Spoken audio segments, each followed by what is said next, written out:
it's not really the food you're putting in your mouth that's going to change your life and your health. It's the thoughts that are going on in your head. So please don't discount the part about your thoughts.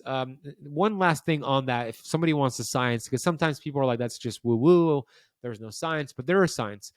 Dr. Bruce Lipton, world renowned cell biologist, I've interviewed him on my Keto Camp podcast. He has proven that your thoughts are a frequency that are small enough to penetrate your cells and communicate with your DNA nucleus. Meaning, if it's a negative thought, a stinking thinking thought, a hateful thought, a resentful thought, an angry thought, that signal sent to your DNA tells your DNA to produce inflammatory proteins. But if it's a healthy thought, a grateful thought, a loving thought, an abundant thought, that frequency is then sent to the DNA to tell the DNA to produce anti-inflammatory proteins. If we have 60,000 thoughts per day, that means we have 60,000 opportunities to put your body in a healing anti-inflammatory state every day. So that's what I want to leave your audience with. You are really in control of your DNA, of your genetics, not the other way around. Born in 92 on the block with the Sharks. Come from a different cloth, y'all would get ripped apart. You want it diamond, then you gotta get it in the dark. We dropping nuggets like Carmelo went to Rucker Park. Now we eating from state to state, we scrape the plate. I put my eggs in a basket, took a leap of faith. I took a chance, now we grow and see the impact. Decoding success with special guests, now let's bring Matt. Ben, welcome to Decoding Success, man. Your body of work is amazing. I've been keeping up with you on TikTok, YouTube, following your journey for quite some time now, so really appreciate it, and thank you so much for joining us. I'm excited to be here with you, Matt. Likewise, I love what you're doing, and your podcast is awesome, so grateful to be here with you today. Now, I gotta say, I appreciate those kind words. I however many episodes we're into this, I realize I really should be asking our guests more often how they're doing, so I'm going to ask you, how are you? I'm doing well. I had a great workout earlier today. Did a nice lower body workout in the fasted state.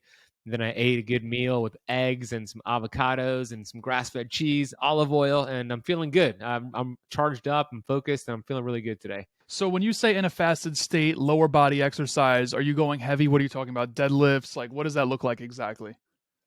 Yeah, actually today I did some dumbbell deadlifts. I did Nice. some thrusters, which those front squats, and then a press. Did some sprinting and some dumbbell lunges, and then some stretching right after that. All in the fasted state, meaning I didn't eat anything yet until after the workout. I got to ask you this because, I mean, I hope I'm not the only one that experiences this, but there have been times where I've worked out in a fasted state. I've worked really hard, heart rate up, just really put in the work while in that fasted state, but have felt woozy or lightheaded, and it's a little uncomfortable. Have you ever experienced that? Yeah, there's a couple reasons why, right? You deplete your sugar reserves, your glycogen stores, and then your body kind of bunks, right? And that's that woozy feeling. So taking some electrolytes beforehand can make a big difference. Sea salt or just high quality electrolytes. Being really metabolically flexible and running on ketones could also help as well. But even with that, even though I'm super metabolically flexible and I'm in ketosis and all that, if my glycogen stores are very low because I haven't had a lot of carbs and I'm fasted, so that depletes your sugar reserves, and I do like an hour to 2 hours of basketball in a fasted state, I tend to bunk. So sometimes I'll bring some coconut water or just really go high with my electrolytes, and that usually does the trick for myself. That's awesome. So you still play basketball? Yeah, I usually every Sunday, unless I'm traveling. But yeah, here in Miami Beach, I go to the court. My favorite sport is basketball. Wait, so you're based in Miami now? Yep, Miami Beach. Yep. Are you still I was going to say a Redskins fan. Are you still a Commanders fan? Yeah, well, I still call them the Redskins, although that might Me offend too. some people. Yeah, I am. Yeah, although it's tough to watch them these days. They stripped their name. They're not that good. But yes, I'm still a loyal fan for them. I respect it. I've seen the logo in many of your videos, whether it be on your hat or like I think they were called fatheads that go up on the wall. I've seen them in the videos. Yeah. I've seen that, but I want to actually backtrack and just talk about your journey, right? Because like you're talking to us from who you are now, but let's just backtrack so that we could bring everyone up to speed.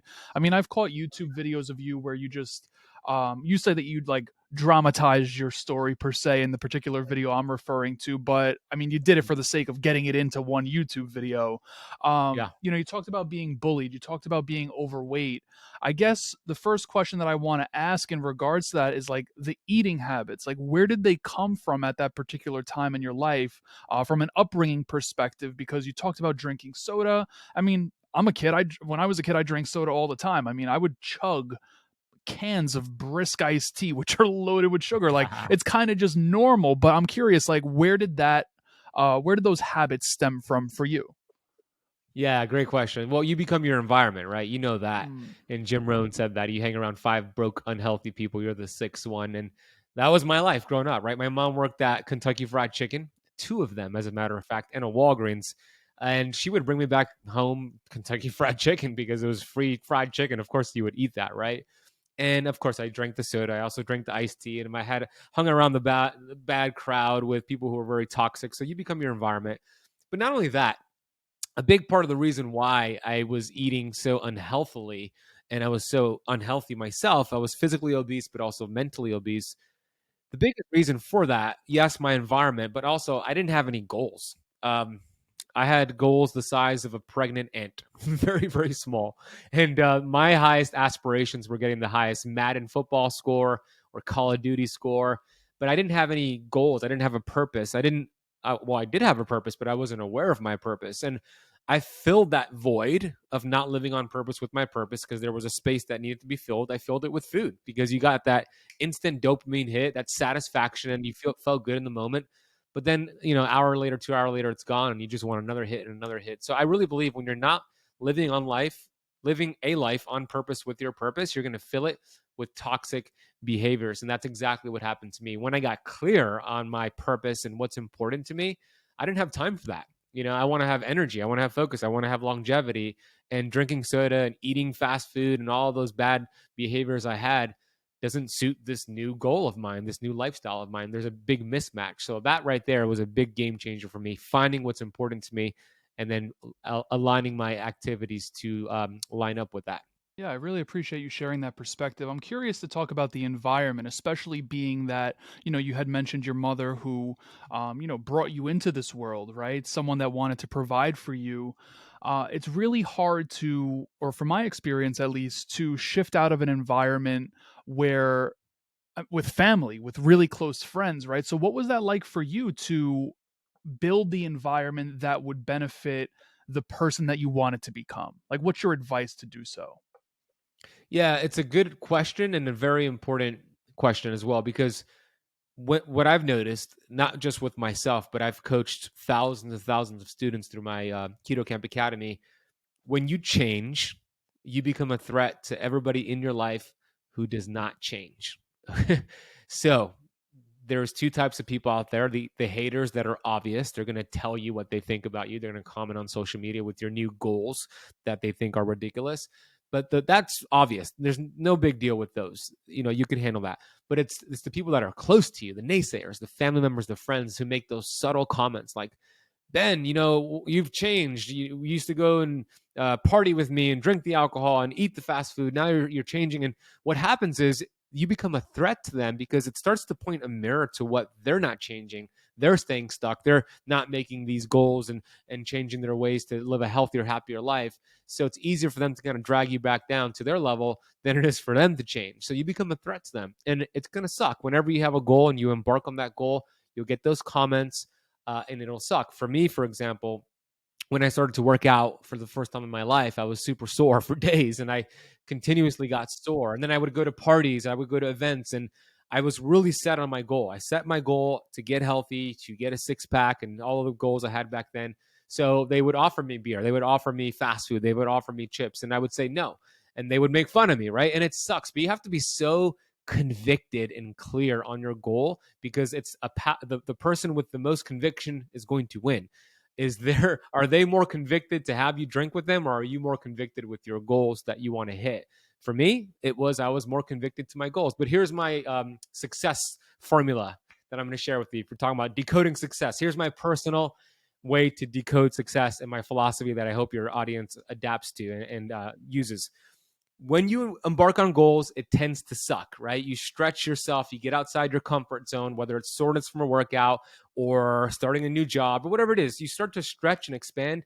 It tends to suck, but the formula goes as such: suck, suck, suck, cess.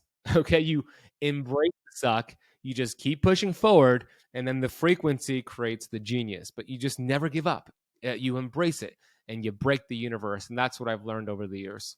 I love that. That's a really beautiful thing. And I just want to let you know that in 250, 260 plus episodes, no one's ever said that before. So I appreciate the very original take there. I actually want to just backtrack just a quick second. As we started to talk about your journey, you said something that was very interesting, right? Originally, you had said that you didn't have a purpose, but then you backtracked and said that you did. You just didn't know what it was yet.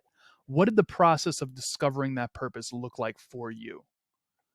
Yeah. So a lot of the time when I was going through a lot of difficult times in my life, whether it was like depression or suicide, a lot of challenges, underneath all of that was my purpose. Like, for example, my dad being sick, my dad had type 2 diabetes, and very common in America. Type 2 diabetes is everywhere, and it's a very, very common disease, unfortunately. So I was dealing with that. I didn't understand it. I would take him to his doctor's appointments, and he ended up getting very sick to the point where he actually suffered a stroke and he ended up passing away.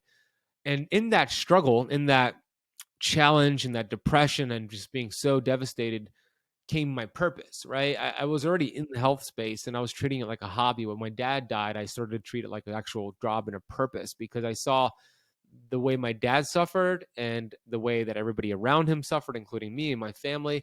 And then I looked at all the people that are suffering out there with their health, and I have the solution. So it really revealed my purpose to me, but I had to go through the pain.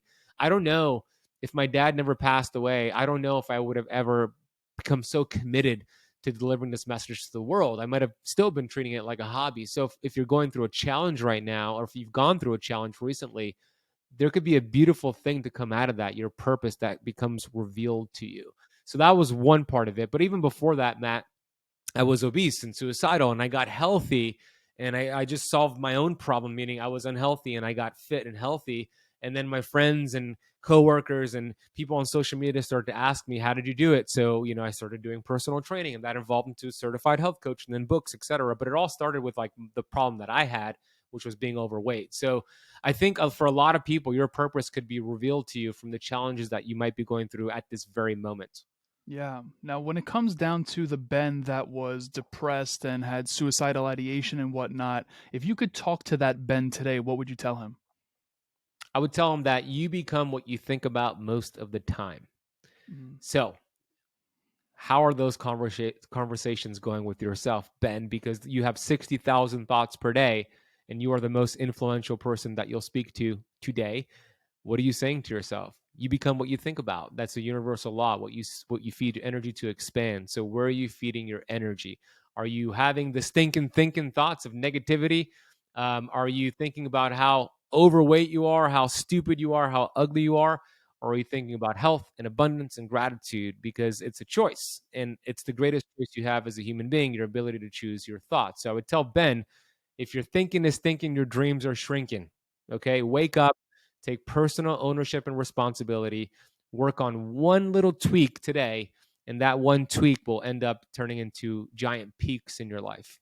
When did you start to see the thoughts that were coming to mind? When did you start to see them shift, right? Something into something more favorable or something that was more aligned with who you wanted to be? When I changed my environment. So Yeah. you, like I said at the beginning, Matt, you become your environment. Your environment will determine your thoughts. And the average person has about 60,000 thoughts per day. And they have determined in these studies by psychiatrists that out of those 60,000 thoughts, about 90% of them are the same thoughts from yesterday. And 85% of those thoughts are negative thoughts, the stinking thinking. So when I changed my environment and I started to spend less time with people that were gossiping and had stinking thinking, that were broken, unhappy, even cutting people out of my life. And then I started to spend more time, honestly, with myself and with books. I have a whole bunch of books behind me, but books became my new friends, like Bob Proctor, Dr. Wayne Dyer, Lisa Nichols, Earl Nightingale, Jim Rohn, Tony Robbins. They became my new friends, whether they knew it or not. They were my new friends, and I started to just invest a lot of time in myself and reading those books. And with doing that over time, my thoughts started to change. I started to become more aware of those thoughts. And it's still a daily, I'm not going to use the word struggle, but it's still a daily awareness that I, need to really be aware of those thoughts. Because if I could go and start spending time with people that are not beneficial to my life, I could start kind of going the other direction. So I got to be really selective with who I spend my time with. What was the first book that you felt made a shift in your life? And the reason I asked that is because I know what that book was for me. I'm just always curious to hear what people say.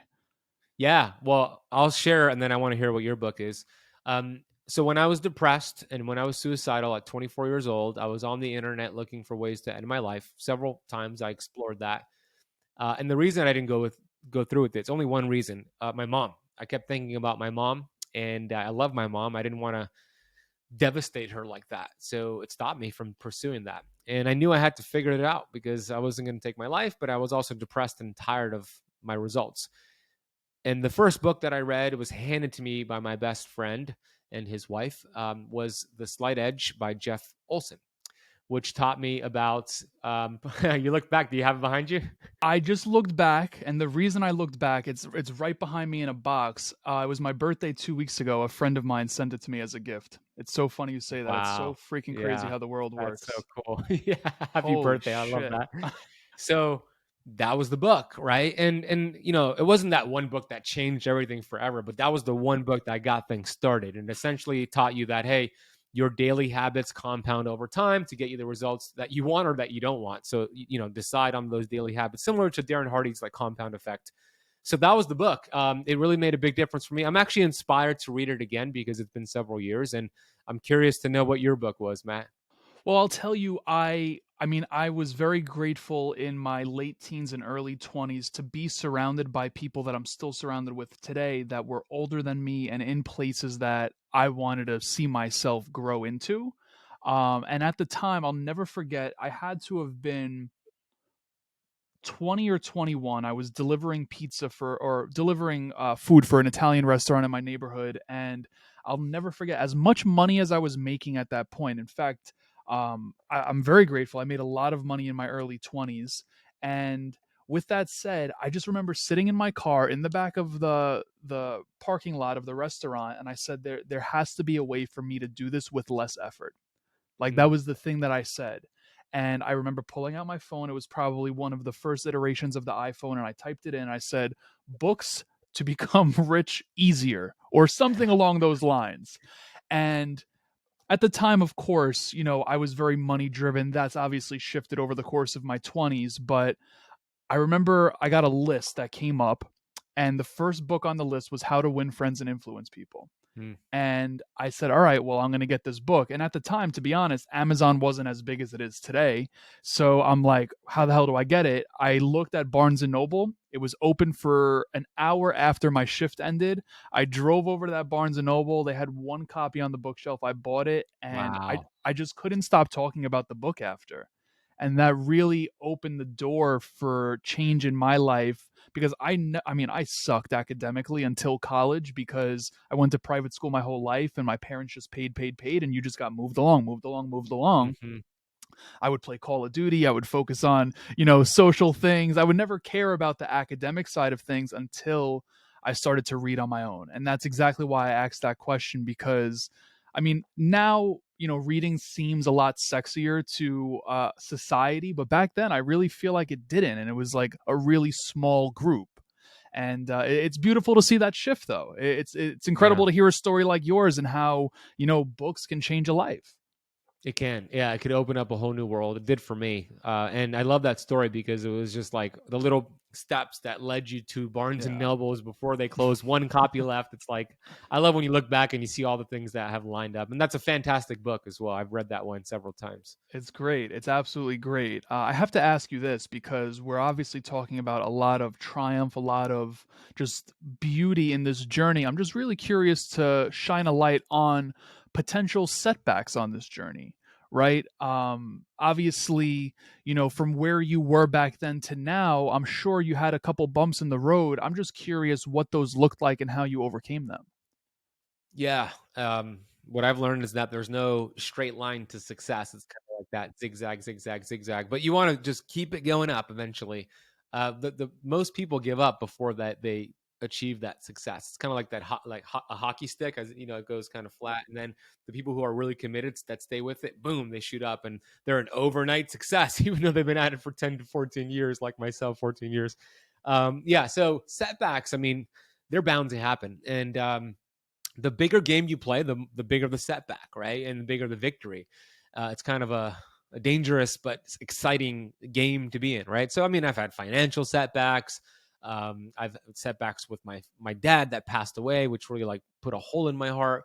I had setbacks with the CrossFit gym that I used to own here in Miami. I thought that was my future. I was trying to buy out my business partner, and we were going through litigation. It was like a 5 to 6 month battle. And at the end of it, I actually ended up selling my shares and leaving, which was not what I wanted to do in the beginning. And it ended up being one of the greatest decisions because I was focused now online 100%. I could reach more people. And I created Keto Camp out of that and rebranded, and all these cool things happened. But, when you're going through the setback, a lot of people are just focusing on the setback. But here's what I always say: it's not about the setback. It's always about the get back. Setbacks are really setups for something great, learning opportunities, but you got to keep your eyes on the prize. If you focus too much on what's going wrong, then everything's a problem. But when you focus on the end goal, you understand that it's not in the way, it is on the way. It is a stepping stone there. Learn from it, pivot, and just keep going forward. I truly believe that word failure only exists when you give up on a goal. But as long as you continue pivoting, even if there's setbacks, even if they're major setbacks, as long as you never quit on said goal, you'll never experience failure. You're just going to keep going there. So I'm going to share with you real quick, Matt, because your podcast is, and I don't know if you're going to ask this question later on, like my definition of success, but I want to share it right now. Um, my favorite definition of success, I don't know if you've ever heard it, but it's from Earl Nightingale. He said this in the 1950s. It's probably the greatest definition of success that I've ever heard, and it still stands to this day, even though that was 60 years ago. And he said, success is the progressive realization of a worthy ideal.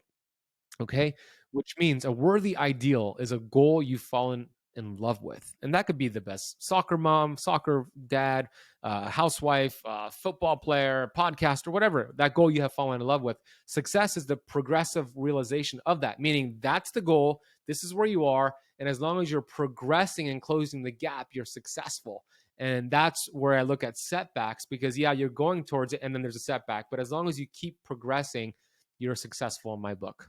I love that so much. Now, I got to let you know this. We have been going around New York City very TikTok-y, walking up to people and asking them how they personally define success. Right? Cool. Just like random strangers walking up to them, asking them that question. I used to do it with the show all the time. And then I received a review on Apple and it was like, what's coming once the show opens. And I was like, you know what? All right, let me stray away from that a little bit until it cools off. But we've been going around New York City asking random people that question. I'm going to ask you, what's a question you think we should ask people on the streets of New York? I love that question. What does success mean to you? What is your definition of success? I love that idea. Good job. It's funny that you brought that up, and I'll answer your question too. But it's funny that you brought that up because in 2 days, I'm speaking at an event here in Miami, a biohacking event, and I hired a videographer to fly in from Vegas, and we're going to record the event. But we're spending the entire Saturday going to South Beach, Ocean Drive, Lincoln Road, and I'm going to be asking people questions like, what is the keto diet? What are your thoughts on cholesterol? What is intermittent fasting to you? What do you think about calorie counting? So like health related questions for content. So I love that you're doing that. So some good questions would be, what does failure mean to you? Right. I think it's really interesting to see what people think. Some people think they are failures, and some people think that failure is not a person and it's an event. I'm part of the latter. Um, I also would like you to ask probably like, what's been your biggest setback in your life, right? And you hear some like wrenching stories. That'll be cool. And then, what's the best piece of advice you've ever gotten in life? Would be a great question too. I love that. Actually, let me ask you this. What's the piece of advice that you've been given? You didn't want to hear it, but it proved to be true over time. Mm, that I didn't want to hear, but it have proved to be true over time. Well, I have a close friend of mine His name is Alex Montalenti. He's a very smart guy. He's one of my best friends. He's also a very like wise business guy. I met him probably like 6 or 7 years ago, where I was dabbling in photography, and I did a shooting event for his meditation course. Anyways, that's how we met. But I was also a personal trainer at that time, so he hired me as his personal trainer. And for anybody who has ever worked with a personal trainer, or if you are a personal trainer, you know that it's much more than just working out. It's kind of like a therapy session. Every client shares their life with you, and he was sharing his life with me, and I was sharing my life with him. So this leads me to the point of the story, is because he started to coach me business wise. I started to coach him health wise, and he told me I need to play a bigger game. I need to see more greatness in myself because I don't see it in myself. I need to have more confidence. I need to stop charging what I was charging back then, which was, I think was like $50 an hour. Now my rate's $1,500 an hour, which is crazy to look back. So he, forced me to step out of my comfort zone, dig into the greatness inside of me. And the cool thing, the amazing thing about having a mentor or a friend or a supporter or a coach, etc., they see greatness in you sometimes where you don't see greatness in yourself. And for many, many years, I didn't see greatness in myself, but I leaned on the greatness he saw in me. So the advice he gave me was to play a bigger game, charge more money, stop thinking small of yourself. And I didn't, at that time, I didn't like hearing that, but I listened to him, and it made a big difference in my life. How did you shift from the external validation to creating that from an internal perspective? I started to become aware of the reasons why I was having self-limiting thoughts, right? We all have self-limiting thoughts. And through the work of Bob Proctor, who's actually the image right there, he once shared a story with me about a baby elephant in Africa. And the story goes as such, and the story is gonna answer the question. A baby elephant was born out in Africa, and what they do with baby elephants, as soon as the elephant's walking, they put the elephant to work, right? All day, they would put the elephant to work. Sun goes down. They would tie these shackles around the ankles of the elephant, and then stake the shackles into the ground and leave the baby elephant there overnight. Come back in the morning, same thing, put the elephant to work all day long. But the baby elephant wanted to break free and escape and live a life of freedom. And it tried to break those shackles, but it was just a baby elephant. It didn't have the strength, and it tried for weeks and weeks and weeks until eventually it stopped even trying. And then something happened. Years later, the baby elephant is now a full grown elephant, a beast capable of pulling 10 times its own body weight, capable of pulling a loaded railroad cart. And something interesting happens. The baby elephant, now a full grown elephant, they put it to work all day long, and they put the same shackles around the ankle, stake it into the ground overnight. And the elephant, although it could easily break free and live a life of freedom, the full-grown elephant doesn't even try to escape.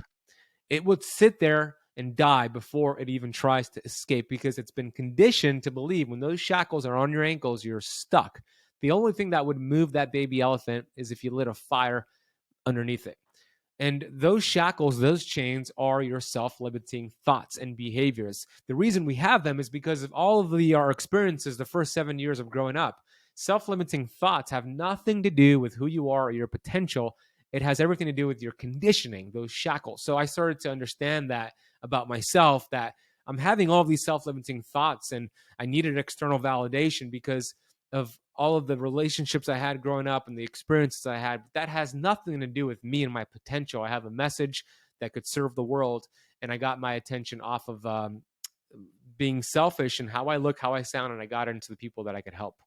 That's a beautiful thing. I appreciate you sharing that story. It's powerful to say the least. Yeah. Definitely something I really want people to go back and listen to again, because that's how powerful that was. I do want to ask you. You mentioned the word biohacking, and I hear this word a lot, and I have to ask this for everyone that's tuned into this.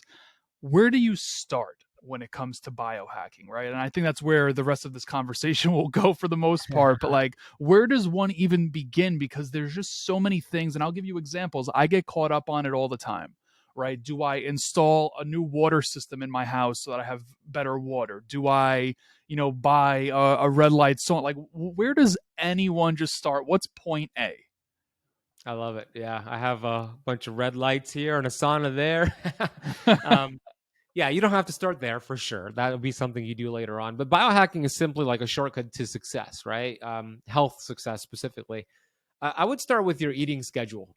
And this is, I guess it's a biohacking tip or not, but it's a very powerful health tip. If you were to just give yourself, and everybody in the audience, give yourself at least 3 hours of fasting before bed, that would make a big difference in your health. Meaning, if you go to bed at 11 p.m., you got to make sure you're done eating by 8 p.m. You got to give a 3 hour buffer of digestion before bed.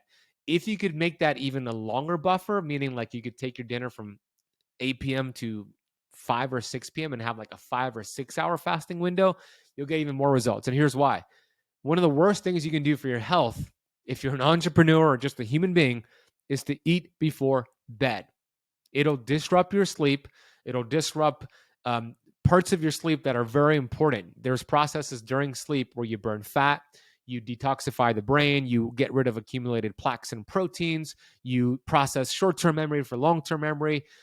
Amazing things happen. But when you're digesting food because you just ate before bed, you're taking away all this energy and all of these resources from these amazing processes that happen during sleep, and you're guiding it towards digestion. You're going to wake up groggier. You're not going to get that benefit of restorative sleep because you ate before bed. So I don't care what diet you're doing. I don't care what exercise you're doing. If you could just at least give yourself a 3 to 6 hour fasting buffer before bed, doing that without changing anything else, you'll get results by that. So interesting, and I have to ask this, right? This is just something that always comes to mind. Um, does advice like that apply to everyone? It does, with the caveat that if somebody's metabolism is very broken and they're eating every 2 to 3 hours, and they decide, okay, I'm going to fast for 3 to 5 hours before bed, they might go hypoglycemic, meaning their blood sugars might drop steeply. So, of course, there's a caveat there, but eventually they would need to work on their metabolism to be able to do that.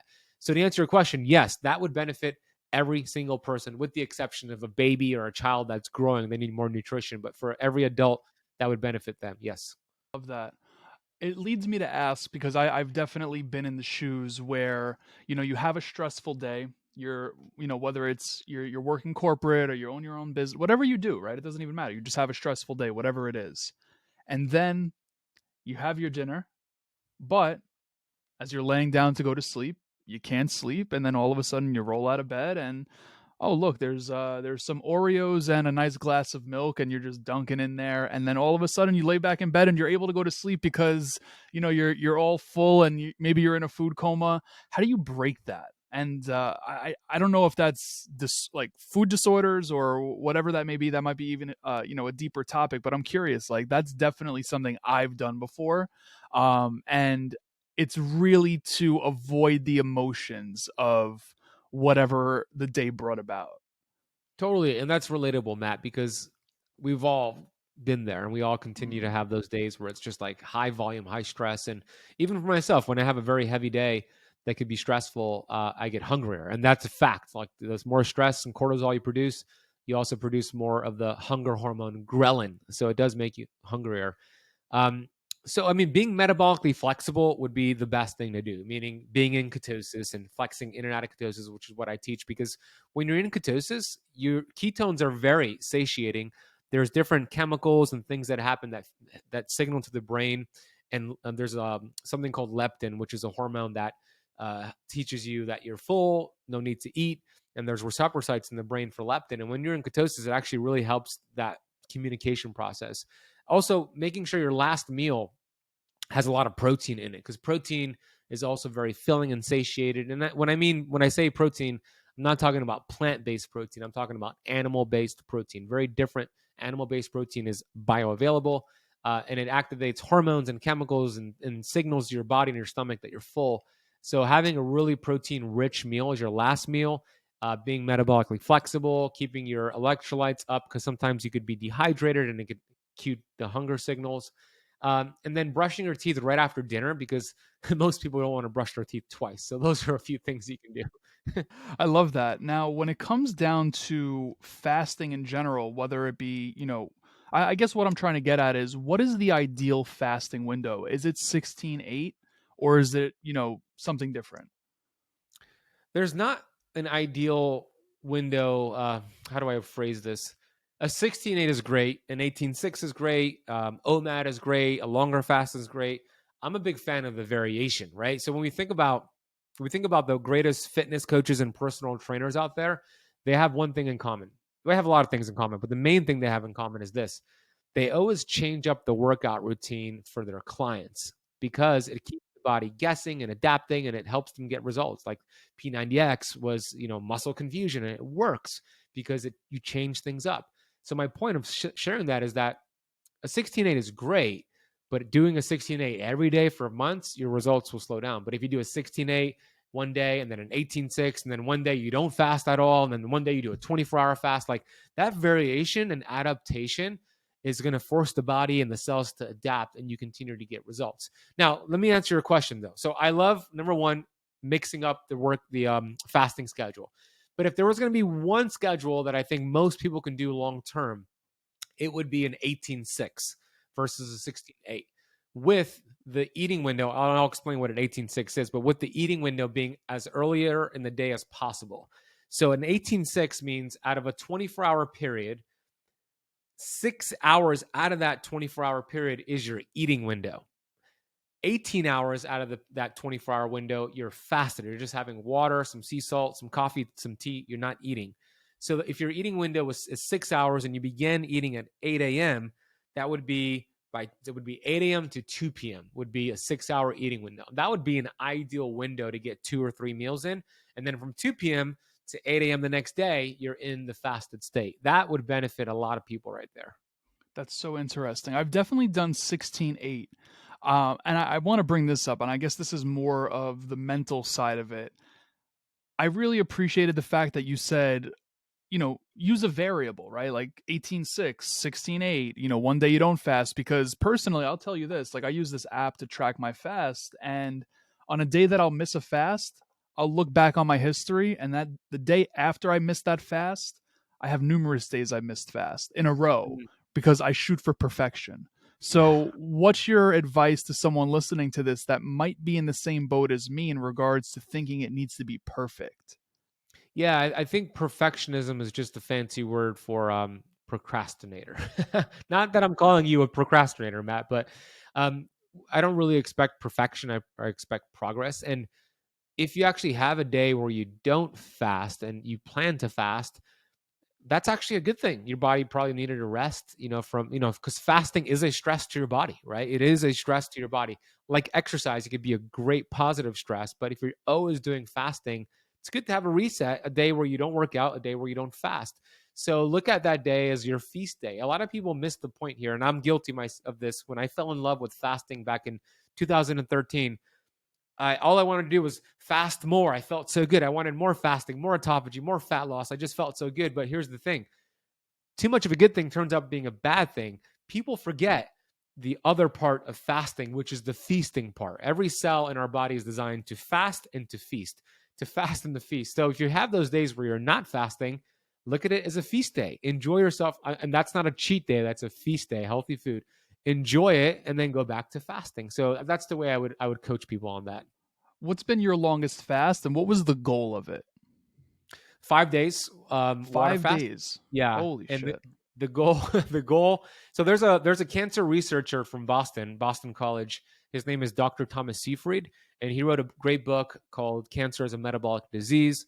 And seen in his lab, when his patients have achieved something called max autophagy, and I'll explain that.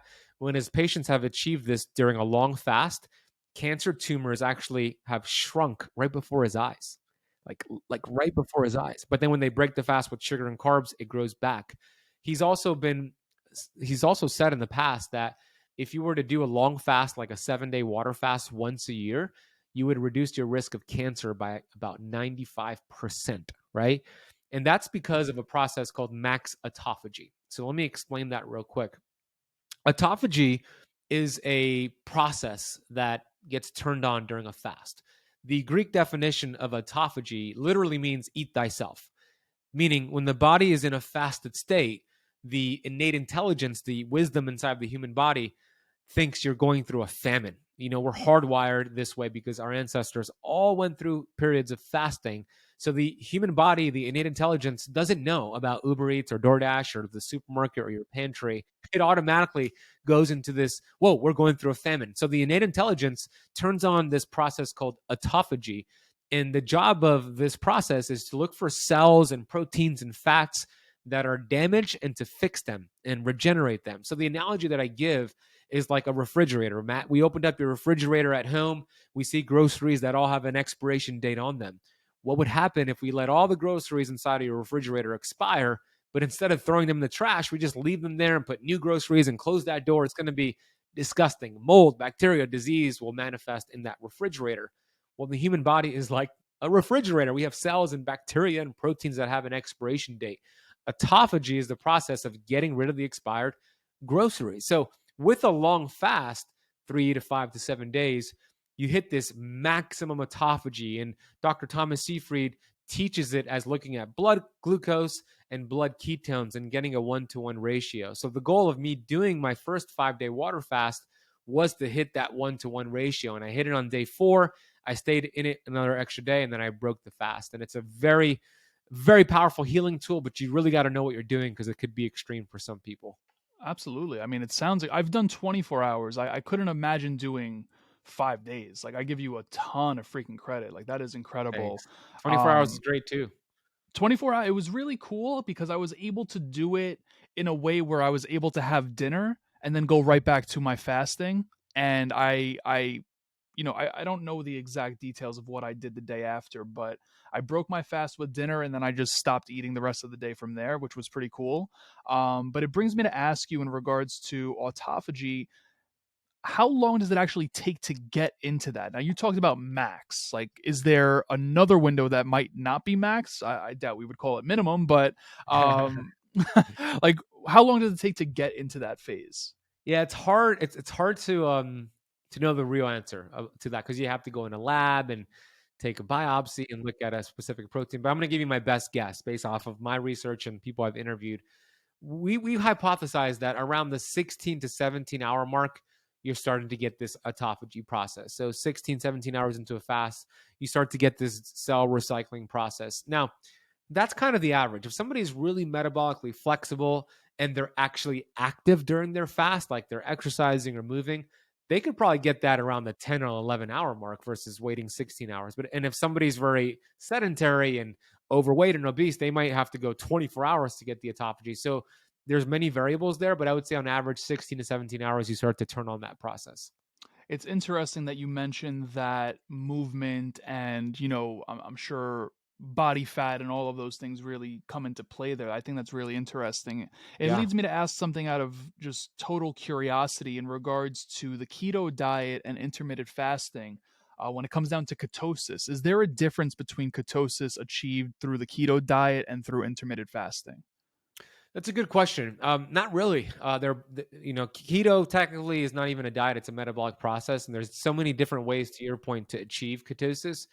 So there's not really a difference. Ketosis is ketosis, but I would say this: it's much easier to achieve ketosis and feel really good doing it nutrition-wise with a gradual decrease in carbs versus just saying I'm going to fast for 24 hours. Because for a lot of people who just do that to enter ketosis, you might not feel that great. So that's the difference. But yeah, ketosis is ketosis.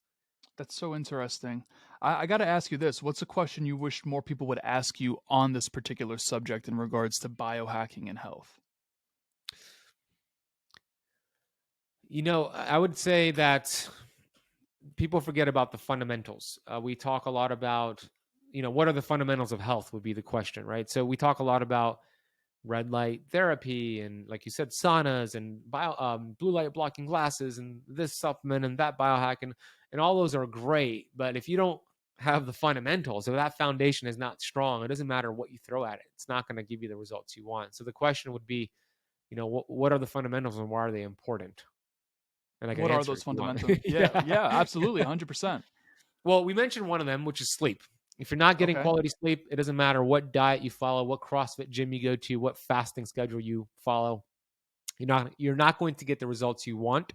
Yeah, you might get some results, but you got to prioritize sleep. And as entrepreneurs, I know you could attest to this, Matt. It's hard. You're like, I'll grind it out. I'll sleep when I'm dead. And I used to have that mentality, but I'm telling you, when you sleep, even though you might have less time in the day, you're more productive in those hours. So sleep is one of them.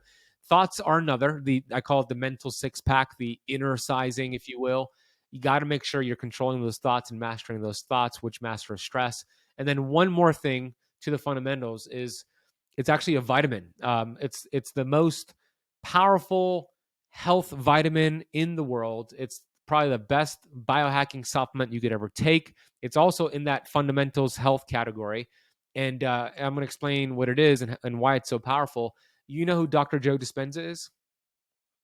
So Dr. Joe Dispenza does these seminars, right? And he'll take hundreds, thousands of people through these seminars. He's a brilliant doctor, a chiropractor, and he did an experiment where a bunch of his participants that were going through a seminar, he gave them vitamin G, and he looked at their brain and their body and did these MRI scans, and he saw when they were given vitamin G and he scanned them, he saw 1,200 chemical reactions take place in their body and brain instantaneously that were all anti-inflammatory.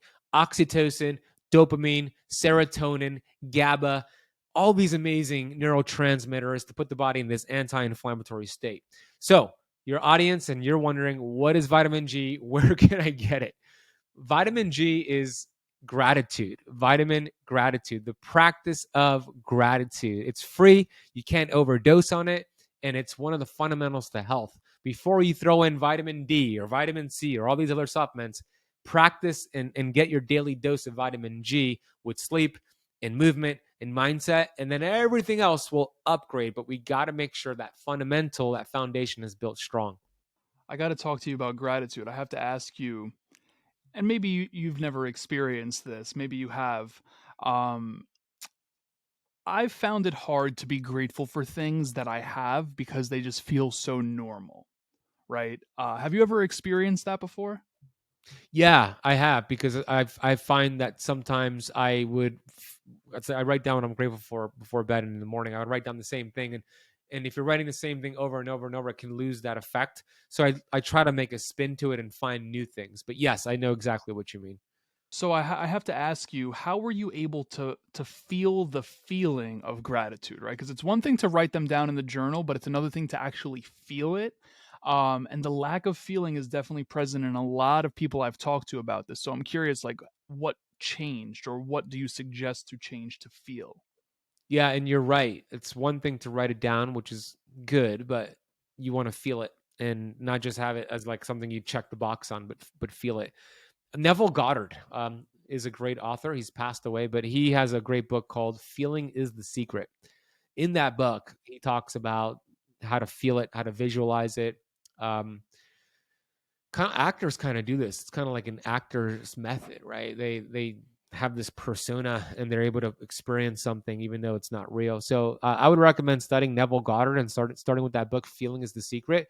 The best way to do that, the best time I should say to do that, is before bed and in the morning. That's when the subconscious mind is very impressionable and it's easier to have those feelings versus like in the middle of the day where your conscious mind is running the show and it's probably harder to experience those feelings. So I would say before bed, in the morning, when you wake up, are two of the best times. And Neville Goddard has some great information on how to really maximize the feeling. I just wrote that down. I want to share with you something that a gentleman on the show had said about gratitude, because I had mentioned the same thing. His name is Anil Gupta. He was Mike Tyson's former happiness coach, Wow. and I had brought this up to him, and I said, you know what? Like, he brought up gratitude. We're going back and forth about it, and I said, to be honest, like, I write it down, but I don't feel grateful. Like, I mean, it's not to say that I'm ungrateful, but like, I don't feel grateful. And he said, Matt, let me ask you something. He said, let me see your hands. So I took both of my hands, I put them on the screen like this, and he said, all right, you have two hands, one's a right and one's a left. I said, yeah. He goes, are you a righty or a lefty? And I said, well, I'm a righty. He said, okay, so you don't need your left hand. And I said, well, I mean, ideally I would like to keep it. And it was in that moment he said, you are grateful for it, right? Because he says, you're not just going to give me your left hand.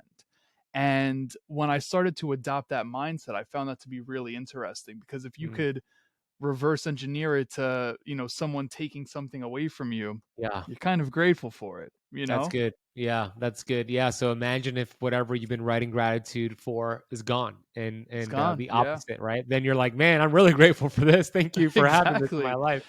Exactly. And listen, I'm a hard-headed guy, so if that was the way to crack the code for me, Yeah. but definitely I'm going to check out that book. I appreciate you sharing that. I have to ask, top 3, if you can't give 3, 2, whatever. Top biggest health myths that are out there right now. Number 1 is you need to be in a calorie deficit to lose weight and get healthy. And I think calories matter, but they're not important. They're very, very low on the priority list of things to pay attention to. It's one of the biggest scams the health and nutrition and fitness industry has told you is that it's all about calories, calories in versus calories out. And I'll give you a stupid reason why. I should say a stupid scenario why. Let's say we went to a seminar where Warren Buffett was teaching how to become financially independent. And me and Matt are sitting there, we're taking notes, we're learning from good old Warren. And Matt's like, I have a question, Warren. And Warren selects Matt to ask the question. And Matt, you say, Warren, how do I become financially independent like you? Could you give me your strategy? And Warren Buffett says, easy, Matt, just spend less money than you earn. And then he goes and he continues on with his lecture. And Matt's like, yeah, that makes sense, but what's the solution? Like, what are the steps? There's more to it, right, Warren? Same thing with telling people just eat less and move more. Yeah, that makes sense, but what's the solution? How do you actually do it? It's all about hormones and inflammation. So when we focus on calories, it takes the attention away from what is important, hormones and inflammation. And look, for years, I used to teach the whole calories in versus calories out. It does people a big disservice. So that's the first one.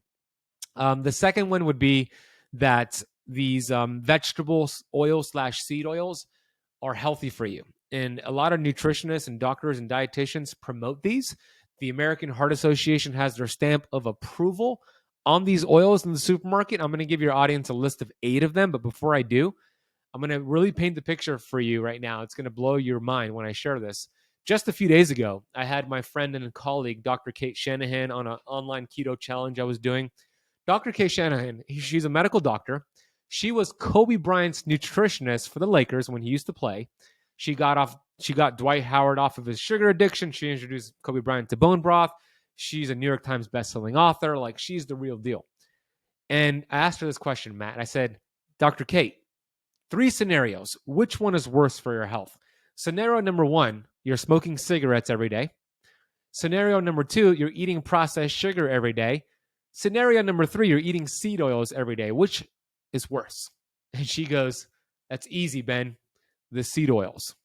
She said, yeah, she said, smoking is not good for you, but you take your last puff, damage is done. Sugar is not good for you, especially in excess, but you could stay active and exercise and burn that off. Seed oils stick around in your body fat and cells for 2 to 5 years, creating chronic inflammation. Dude, the American Heart Association has their stamp of approval on them at the supermarket.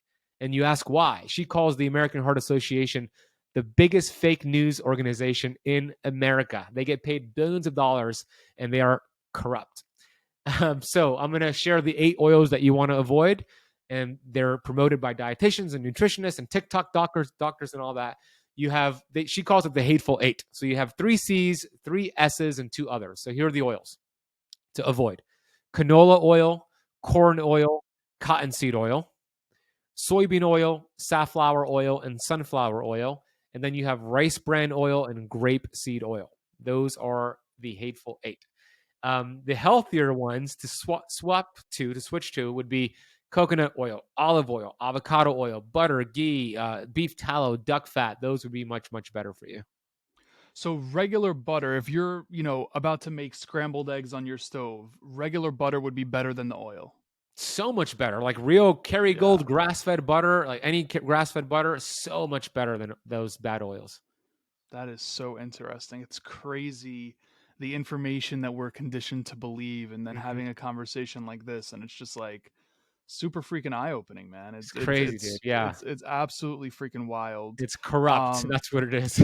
Yeah, but I just don't get why. Like, and I mean, that is a really deep conversation, and I'm not sure if we're going there right now, but it's like, why lie to the people? I'll give you it You in know? one answer. I'll give you in one sentence. The answer in one sentence. A cured patient is a lost customer. Yeah. Yeah, I get that, but it's like, even I feel like it's control, and it's like, and I mean, I think the world is breaking free of that because there's people like you here in the world that are, putting incredible work out on social and in books and in programs and whatnot. And I see it happening more and more and more and more. It is an awakening, and I feel like we are in that. But Yeah. That's the resistance that we're putting a dent in that. That's the goal. I think that's exactly why we're seeing culture shift to canceling people and all of these freaking things. It's wild. It's absolutely wild. But on that note, I only got you for a couple more minutes here, Ben. I want to let everyone know that socials, websites, books, all of that good stuff is in the show notes of this episode. But beyond that, do you have anything that we should make people aware of? My website is benazati.com and it has all the stuff. I'm sure you'll put it down below. The last thing I'll share with you is that there's so many different ways to get healthy. Really, there's the keto diet, the paleo diet, the vegan diet. I think they're all great short term. Even keto, I love keto short term. But it's not really the food you're putting in your mouth that's going to change your life and your health. It's the thoughts that are going on in your head. So please don't discount the part about your thoughts. One last thing on that, if somebody wants the science, because sometimes people are like, that's just woo-woo, there's no science, but there is science. Dr. Bruce Lipton, world-renowned cell biologist, I've interviewed him on my Keto Camp podcast. He has proven that your thoughts are a frequency that are small enough to penetrate your cells and communicate with your DNA nucleus. Meaning, if it's a negative thought, a stinking thinking thought, a hateful thought, a resentful thought, an angry thought, that signal sent to your DNA tells your DNA to produce inflammatory proteins. But if it's a healthy thought, a grateful thought, a loving thought, an abundant thought, that frequency is then sent to the DNA to tell the DNA to produce anti-inflammatory proteins. If we have 60,000 thoughts per day, that means we have 60,000 opportunities to put your body in a healing anti-inflammatory state every day. So that's what I want to leave your audience with. You are really in control of your DNA, of your genetics, not the other way around. So you might have beat me to my last question. I always end the show with one last question, and I was going to ask if Ben lives to whatever year he wants to live to. He puts out whatever it is, podcasts, books, all of that. You impact as many people as you want, but you can only be remembered for one piece of advice. What would that be? Is that what you just had mentioned? It would be, yeah, that's part of it, and it's a great question that you asked. It would be waking up a billion people and helping a billion people take responsibility and ownership over their health. Because here's the deal. If you treat your health casually, you end up a casualty. Many people, instead of living 100 years on planet Earth, they live the same year 70 times, right? They're tiptoeing their way through life, hoping to land safely on death's door. So I would love to leave a legacy that Ben Azadi woke up 1 billion people to help them take ownership and responsibility over their health. I love that. Ben, I could ask you so many more questions. I mean, we might have to do a part 2 of this. I want to express gratitude to you for being here and being a part of this and allowing us to share your message with our community and beyond. So I just want to say thank you so much. Yeah, Matt, you are a pro. I've been interviewed a lot, and you're definitely up there as one of the best interviewers. You definitely do your homework. You're a professional. I see why your podcast is successful. So congrats to you, and I would love to do a round 2 in the future. I appreciate that. Born in 92 on the block with the Sharks. Come from a different cloth, y'all would get ripped apart. You want it diamond, then you gotta get it in the dark. We dropping nuggets like Carmelo went to Rucker Park. Now we eating from state to state. We